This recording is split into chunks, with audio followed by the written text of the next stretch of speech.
Hello everyone, welcome to aspirants about. इस video में हम डिस्कस करने वाले हैं State Bank of India PO की जो वैकेंसी 2020 के लिए आई थी, जिसका एग्जाम 4 जनवरी 2021 से स्टार्ट हुआ। उसकी एक्सपेक्टेड कट ऑफ क्या हो सकती है, इसके बारे में ये वीडियो बहुत सारे स्टूडेंट्स के लिए इम्पोर्टेंट है।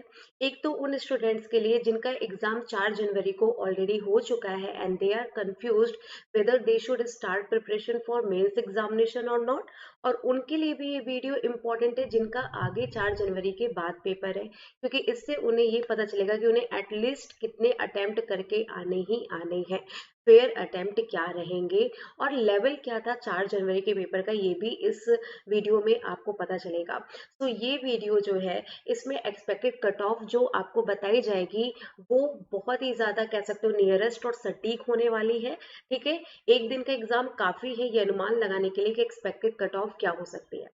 सबसे पहले हम बात करेंगे यहाँ पे बिना डिले किए हुए कि लेवल क्या था, ओवरऑल डिफिकल्टी लेवल क्या था। देखिए, किसी भी पेपर का जब हम लोग एनालिसिस करते हैं और एनालिसिस करने के बाद एक्सपेक्टेड कट ऑफ बताते हैं, तो उसमें दो फैक्टर बहुत मैटर करता है, जिसमें से पहला फैक्टर होता है वैकेंसी कितनी है और सेकंड फैक्टर होता है डिफिकल्टी लेवल क्या रहा है। अगर मैं वैकेंसी की बात करूं तो 2019 में कुल अराउंड 2400 वैकेंसी आई थी एसबीआई पीओ की। ठीक है, और कट ऑफ गई थी 71 फॉर जनरल कैटेगरी। और अगर हम बात करें 2020 की तो अराउंड 2000 वैकेंसीज आई हैं। तो आपने यहाँ पे क्या देखा, वैकेंसी इंक्रीज हुई है या डिक्रीज हुई है?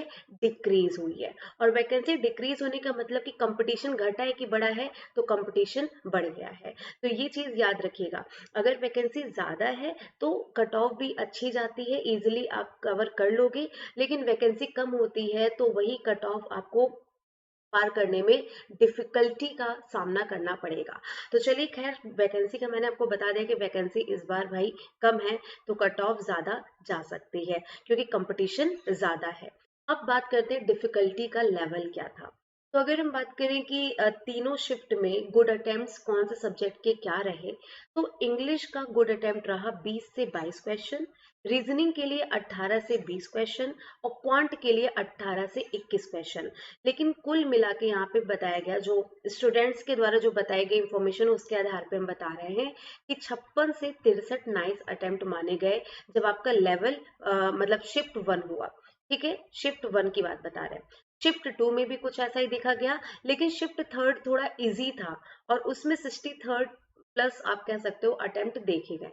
तो मतलब डिफिकल्टी के लेवल की बात करें तो ये बहुत फ्लक्चुएट हुआ है। फर्स्ट सेकंड शिफ्ट थोड़ा सा इजी टू मॉडरेट था, लेकिन थर्ड शिफ्ट थोड़ा ज्यादा ही इजी लोगों को लगा। स्टूडेंट्स की बात यहाँ पे हो रही है क्योंकि उन्हीं के द्वारा बताए गए आधार पे यहाँ पे हम लोग बातें करते हैं।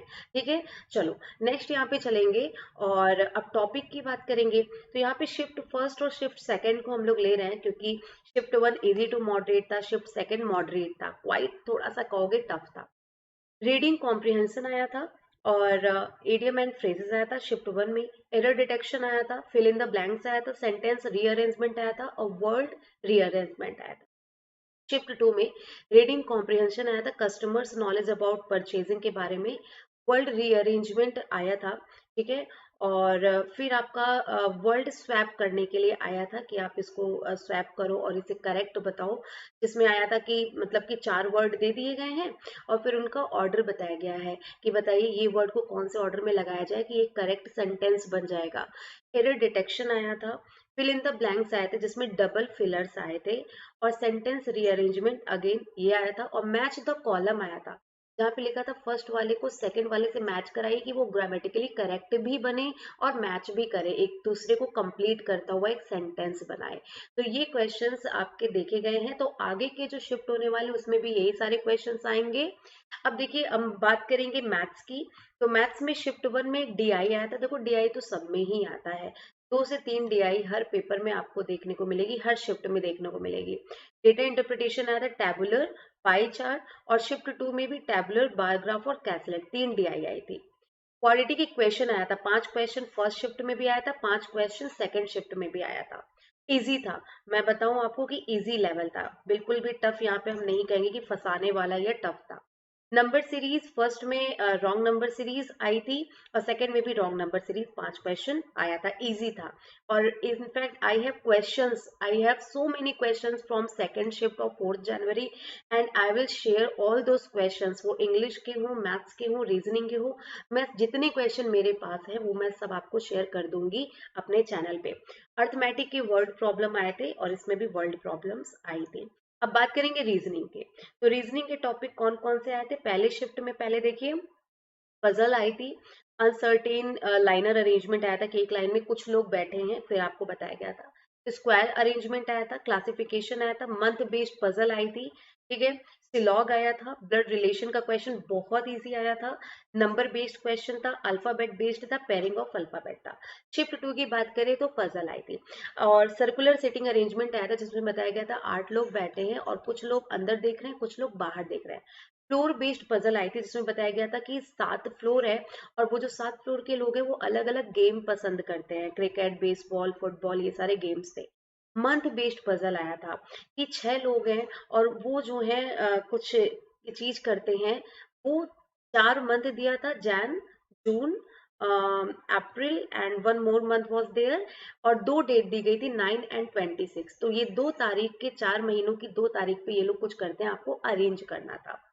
सिलॉग का क्वेश्चन बहुत इजी आया था, ओनली फ्यू का कॉन्सेप्ट आया था। अगर अभी भी आप ओनली फ्यू को लेके कंफ्यूज हो, चैनल पे वीडियो है, जाके देख लेना। इनइक्वालिटी का बहुत इजी क्वेश्चन आया था, I have syllogism questions, inequality questions, in fact I have some circular setting arrangement puzzles questions also, I will share that. Blood relation का बहुत इजी क्वेश्चन आया था, 2 लाइन का क्वेश्चन था, बहुत इजी था। डायरेक्शन सेंस का क्या हुआ, क्वेश्चन केवल 3 पूछा था लेकिन बहुत लंबा बनवा दिया डायग्राम, लेकिन क्वेश्चन बहुत इजी था, लेकिन डायग्राम बनाना बहुत मुश्किल कर दिया, बहुत लेंदी दे दिया था। और पेयरिंग ऑफ अल्फाबेट था। और ये भी आया था जैसे कि अगर मैं यहाँ पे कुछ क्वेश्चन शेयर करूं रीजनिंग के, तो आया था कि मीन वाइल सेकेंड शिफ्ट में, कि मीन वाइल में कौन से ऐसे लेटर हैं जो उसी सीक्वेंस में है जो कि अल्फाबेट में होते हैं, तो आंसर आएगा यहाँ पे 4। और एक क्वेश्चन आया था, और क्वेश्चन क्या था, हाँ क्वेश्चन था कि ओके, न्यूरो, हाँ न्यूरोटिक्स के सेकेंड, फिफ्थ और हाँ सेकेंड, फोर्थ, फिफ्थ और नाइन्थ से अगर कुछ बनाया जाए तो क्या बनेगा, जिससे वर्ड निकल के आए थे EROS। ये क्वेश्चन पूछा था कि इनसे अगर केवल एक बार यूज करके कोई वर्ड बनाया जाए तो क्या होगा, तो रोज बनेगा ऑब्वियसली। ये क्वेश्चन आया था, बहुत सारे क्वेश्चन आए थे। और एक आया था, इंट्रोड्यूस आया था, if I am not wrong. हाँ, आई हैव क्वेश्चंस और मैं इस पे एक सेपरेट सेशन जरूर लूंगी, मेरे पास मैथ्स वगैरह के भी क्वेश्चंस हैं। एक क्वेश्चन था कि अगर इंट्रोड्यूस के जितने भी कॉन्सोनेंट है उन्हें अल्फाबेट के नेक्स्ट लेटर से रिप्लेस किया जाए और इंट्रोड्यूस के सारे वॉवेल को प्रीवियस से एक्सचेंज किया जाए, तो कौन सा लेटर डबल बार रिपीट हो जाएगा, तो डी रिपीट हो गया था। ऐसे क्वेश्चंस आए थे, तो इजी इजी क्वेश्चन थे। और इनइक्वालिटी भी बहुत इजी था, सिलॉग भी इजी था, तो यहाँ पे मॉडरेट मैं नहीं कहूंगी, मैं इजी टू मॉडरेट कहूंगी, ठीक है। तो ये लेवल था एग्जाम का। अब यहाँ पे लेवल आपने देख लिया कि लेवल बहुत टफ नहीं था, जैसे SBI PO का एक नाम है कि स्टेट बैंक ऑफ इंडिया सबसे टफ एग्जाम लेता है, वैसा एग्जाम का पेपर बिल्कुल नहीं था, उतना टफ लेवल नहीं था, ठीक है। अब हम बात करेंगे 2019 के कट ऑफ की। तो वैकेंसी के अकॉर्डिंग वैकेंसी 2400 के आसपास थी और कट ऑफ जो गई थी, जनरल की 71 गई थी, SC की 61.75, ST 54.75, OBC 68.25, AWS 68.25। बाकी आगे आप देख सकते हो। तो पिछली बार 2400 में ये कट ऑफ गई थी, ज्यादा वैकेंसी थी तो कट ऑफ इतनी गई थी। अब आपको क्या लगता है कट ऑफ कितनी जाएगी, ये आपका क्वेश्चन है। अब चलो देखो आगे। अब मेरी बात सुनना कि इस साल की वैकेंसी को डिवाइड कैसे किया है, ठीक है। तो टोटल मैंने आपसे कहा 2000 वैकेंसी है। 2000 में SC आते हैं, ठीक है, ST आएगा आपका, OBC आएगा और आपका EWS और आपका जनरल। तो जनरल की टोटल वैकेंसी है 810, ओके। EWS की है 200, उसके बाद यहाँ पे 540 है OBC में, 150 है ST में और 300 है आपका SC। तो सबसे कम जो वैकेंसी है ST में है, सबसे ज्यादा जनरल में है, ठीक है। तो आप ये देख लो कि इतनी वैकेंसी है, वैकेंसी कम हुई है, कंपटीशन बढ़ेगा, जाहिर सी बात है। पहले और सेकंड शिफ्ट की डिफिकल्टी लेवल जो हुआ 4 जनवरी को, वो मॉडरेट था, इजी टू मॉडरेट था। ऑन एवरेज कैंडिडेट्स जो है वो 55 से 65 क्वेश्चन करके आए थे, on average talking. Third shift की बात करें तो इजी टू मॉडरेट आ गया पेपर, और अच्छे अटेम्प्ट 69 टू 79 चले गए, लोग ज्यादा अटेम्प्ट करने लगे। तो अब यहाँ पे भी आप देख रहे हो, और आपको पता है कि आगे के पेपर में भी ऐसा ही होने वाला है, एक दो शिफ्ट में ये गुड अटेम्प्ट होगा और एक दो शिफ्ट में ये चला जाएगा। तो इसी के बीच में कहीं ना कहीं कट ऑफ आपकी लाई करने वाली है। सो अकॉर्डिंग टू मी अगर पूछा जाए कट ऑफ क्या रहेगी, तो एक तो एकदम श्योर है कि भाई 60+ तो कट ऑफ रहनी ही रहनी है एनी हाउ। 60 से कम कट ऑफ तो नहीं जाएगी किसी भी कीमत पे, ऐसा पेपर नहीं आ रहा है कि 60 से कम कट ऑफ जाए।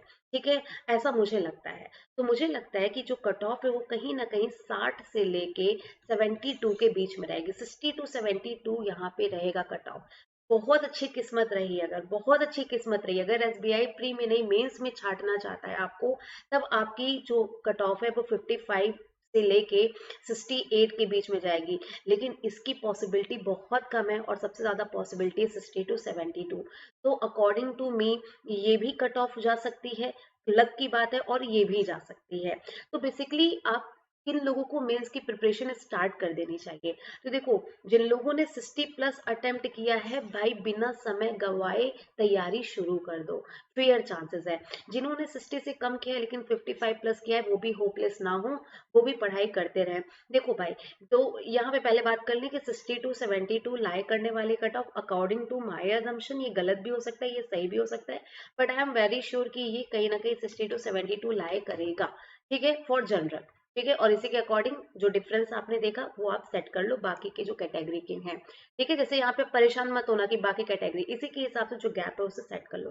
गैप कहीं ना कहीं उतना ही रहता है कट ऑफ के बीच में अलग अलग कैटेगरी की जब बात। अब बात यहाँ पे करेंगे कि मेंस की प्रिपरेशन जिनका कम है उन्हें भी क्यों करनी चाहिए। देखिए, आपने आरआरबी पीओ दिया होगा, आपने आरआरबी क्लर्क दिया होगा, ठीक है, या फिर आपने आईबीपीएस क्लर्क का पेपर दिया होगा, या फिर आपने आईबीपीएस पीओ का पेपर दिया होगा, और अब आपने एसबीआई पीओ का पेपर दिया। ठीक है, ये पेपर हुए हैं पिछले कुछ दिनों में। अब देखो इसमें से आपने कोई ना कोई पेपर दिया होगा, हो सकता है कई लोग सारे पेपर दे के बैठे and they are waiting for prelims examination result, then they will start for mains, तो तब बहुत लेट हो जाएगा। इसमें से आपका किसी में भी सिलेक्शन हो सकता है, आपको वैसे ही पढ़ना शुरू कर देना चाहिए, क्योंकि इसमें से किसी में भी सिलेक्शन हो गया तो मेंस की तैयारी एक ही होती है। अगर मैं आपसे कहूँ मैं एक बैच चला रही हूँ जिस बैच में मैं आईबीपीएस क्लर्क मेंस के लिए पढ़ाऊंगी लेकिन मैं आरआरबी क्लर्क मेंस के लिए नहीं पढ़ाऊंगी, गलत है भाई। एक ही चीज है, सबका करंट अफेयर सेम होता है, सबकी मैथ सेम होती है, सबकी रीजनिंग सेम है, और सबकी इंग्लिश सेम है, बस डिफिकल्टी लेवल ऊपर नीचे होता है पीओ और क्लर्क में डिफरेंस की वजह से। तो ये तो बिल्कुल भी गलत होगा अगर मैं कहूँ कि मैं केवल एक एग्जाम को टारगेट कर रही हूँ। अगर मैं मेंस की तैयारी करा रही हूँ मतलब मेरा जो सेशन है वो हर एग्जाम को टारगेट करता है, हर एग्जाम के मेंस को टारगेट करता है। तो इनमें से किसी भी पेपर अगर आप दिए हो और आप प्री के रिजल्ट का वेट कर रहे हो तो आपको मेंस की तैयारी शुरू कर देनी चाहिए। और सबसे पहले आपको शुरुआत करनी चाहिए मैथ्स के चैप्टर वाइज प्रैक्टिस से, इंग्लिश की प्रैक्टिस करनी चाहिए। लास्ट 6 मंथ का करंट अफेयर पहले पढ़ो, और जब 6 मंथ कंप्लीट हो जाए तो 6 महीने के पीछे जाओ। कोशिश करो कि 9 से 10 महीने कवर कर लो, क्योंकि अब बैंक के पेपर में 6 महीने से ज्यादा पीछे का पूछने लगा है, ऑलमोस्ट 1 ईयर कवर करने लगा है। लेकिन पहले 6 मंथ सिक्योर कर लो, फिर उसके पहले का पढ़ना स्टार्ट करो। ठीक है, तो करंट अफेयर हो गया, इंग्लिश हो गया, मैथ्स हो गया यहाँ पे, और रीजनिंग की प्रैक्टिस, हाई लेवल पजल की प्रैक्टिस स्टार्ट कर दीजिए, डीआई की प्रैक्टिस मैथ्स में स्टार्ट कर दीजिए। अगर आप ये सब करोगे तो आप प्रिपेयर कर रहे हो मेंस के लिए। रोज आप एक मेंस का मॉक टेस्ट दीजिए, हैबिट बनाइए उतनी देर। देखो क्या होता है, प्रीलिम्स 1 घंटे का होता है, बहुत इजीली बीत जाता है। मेंस में बैठने की प्रैक्टिस नहीं होती लोगों की, तो प्रैक्टिस बनाइए कि उतनी देर तक कैसे बैठा जाता है, पेशेंस के साथ उतनी देर तक कैसे माइंड को स्टेबल रखा जाता है। डेली एक मॉक टेस्ट दीजिए, डेली तैयारी करिए, और डेली जब आप इतने सारे लगभग 200 क्वेश्चन से आप डेली गो थ्रू होंगे ना, दुनिया की कोई भी ताकत आपको मेंस एग्जाम क्लियर करने से नहीं रोक सकती है। प्रॉब्लम ये है ना कि हम लोग कोशिश ही नहीं करते हैं पूरे दिल से, और फिर शिकायत करते रह जाते हैं। एक बार करके तो देखो, डेली एक बार एक मेंस का मॉक टेस्ट देके तो देखो, खुद ही लगेगा कि यस आई एम इम्प्रूव, कुछ तो इम्प्रूवमेंट लाइफ में होता है। तो डट जाओ, करो, हार मत मानो। ये पेपर अच्छा गया हो या खराब गया हो कोई दिक्कत नहीं है, बाकी के पेपर के लिए उम्मीद रखो। इस साल का कोई पेपर ना अच्छा गया हो तो अगले साल तो होगा ना पेपर भाई, अगले साल नौकरी हथिया लेना। तो पूरे दिल से, पूरी लगन के साथ, पूरे जुनून के साथ, पूरे मोटिवेशन के साथ तैयारी शुरू करो। और अगर एक बार ठान लिया है कि बैंक में नौकरी चाहिए तो अब बैंक में नौकरी पाके ही दम लेना, वरना दम मत लेना, जिंदगी बर्बाद है वरना आपकी। ठीक है, तो एक बार जो दृढ़ निश्चय कर लिया उसे पूरा करके ही सांस लीजिए आप। तो आई होप कि ये आने वाले जो पेपर हैं उसमें जो स्टूडेंट जा रहे हैं अब वो कम से कम 70 अटेम्प्ट करने की सोचेंगे। हो सकता है आपके पेपर का लेवल डिफिकल्ट हो, तब कोई बात नहीं, वरना अगर इजी है तो 70 से कम करके आप मत आइएगा, 70 से ज्यादा ही करके आइएगा। और अगर आपके पेपर का लेवल मॉडरेट है तो आप 65 तक भी करके आ रहे हो तो आप अच्छा अटेम्प्ट करके आ रहे हो। सो आई होप कि ये वीडियो आपके लिए बेनिफिशियल रहा होगा। So I am repeating my words again, according to me SBI की cut off somewhere 60 to 72 lie करेगी। अगर किस्मत बहुत बहुत बहुत अच्छी है और आगे के पेपर मॉडरेट चले जाते हैं तब ये 55 to 65 के बीच में लाए कर सकती है। तो ऑल द वेरी बेस्ट उनके लिए जिनका अपकमिंग डेज में एग्जामिनेशन है। अच्छे से एग्जाम दीजिए और क्वालिफाई करिए। Thanks a lot, have a good day.